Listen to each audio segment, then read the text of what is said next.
விருது எந்த அடிப்படையில் வழங்கப்பட்டிருக்கிறது என்று அறிந்தேன். திரைப்படம் என்ற ஒரு பகுதி இருக்கிறது, அதன் கீழ் இந்த விருது வழங்கப்படவில்லை என்று அறிந்தேன். இலக்கியம் மற்றும் கல்வி என்ற அடிப்படையில் இந்த விருது வழங்கப்பட்டிருப்பதால் இது இலக்கியத்திற்கான, எழுத்துக்கான, படைப்புக்கான அங்கீகாரம் என்று நாங்கள் மகிழ்ந்தோம். ஒரு விருது பெறுகிற போது பெறுகிறவன் மட்டும் மகிழ்ச்சி அடைந்தால் அந்த விருதுக்கு பெருமை இல்லை. அந்த விருது பெறப்படுகிற போது சமூகம் அடைகிற சந்தோஷம்தான் ஒரு விருதை பெருமைப்படுத்துகிறது.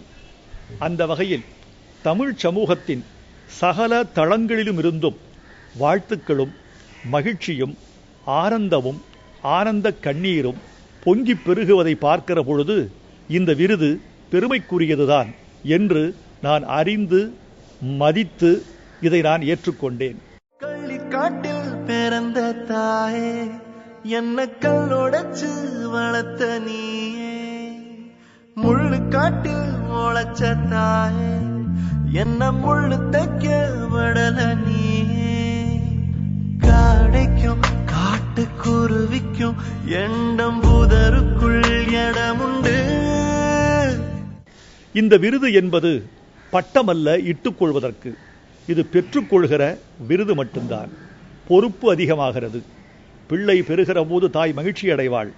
பெற்ற பிறகு அந்த பிள்ளையை பேணி காப்பாற்றுவதில் அவள் அதிக அக்கறை காட்டுவாள், அதிகம் பொறுப்பு ஏற்பாள். எனவே பிள்ளை பெற்ற பெண்ணைப் போலவே விருது பெற்ற நானும் பொறுப்பு மிக்க தாயாகிறேன். இந்த விருதை பேணி காப்பதிலும், இதன் பெருமை காப்பதிலும், இதை இன்னும் செம்மை செய்வதிலும் செழுமை செய்வதிலும் என் வாழ்நாளை செலவிடுவேன் என்று நான் உறுதி கூறுகிறேன். இந்த விருதுக்கு என்னை முன்னெடுத்துச் சென்ற தமிழ் சமூகத்தை நான் வணங்கி நன்றி சொல்கிறேன். இத்தோடு என் அருமை நண்பர் கமலஹாசன் அவர்களும் இந்த விருது பெறுகிறார். எனக்கு மகிழ்ச்சியாக இருக்கிறது. நண்பர் கமல் அவர்கள் எனக்கு ஒத்த வயது கொண்டவர். ஆனால் என்னை விட கலை உலகில் மூத்தவர். 20 ஆண்டுகளுக்கு முன்பே நான் 80 பாட்டெழுத வந்தேன். அவர் 60 திரைத்துறையில் தோன்றிவிட்டார். எனவே என்னை விட 20 வயது அதிகமான கலைத்துறை அனுபவமிக்க, ஆனால் என்னை ஒத்த வயது கொண்ட கமல் அவர்களும் என்னோடு விருது பெறுவது அல்லது அவரோடு நான் விருது பெறுவது பெருமைக்குரிய, மகிழ்ச்சிக்குரிய செய்தியாகவே நான் கருதுகிறேன். இந்த விருதை இன்னும் இன்னும் அர்த்தமுள்ளதாக ஆக்குவதற்கு நான் பாடுபடுவேன். நன்றி, வணக்கம். சின்ன மழை துளிகள் சேர்த்து வைப்பேனும், மின்னல் ஒளியில் நுண்ணெடுத்து கோர்த்து வைப்பேனும், சக்கரவாகமோ மழையை அருந்துமா, நான் சக்கரவாக பறவையாவேனு, மழையின் தாரைகள்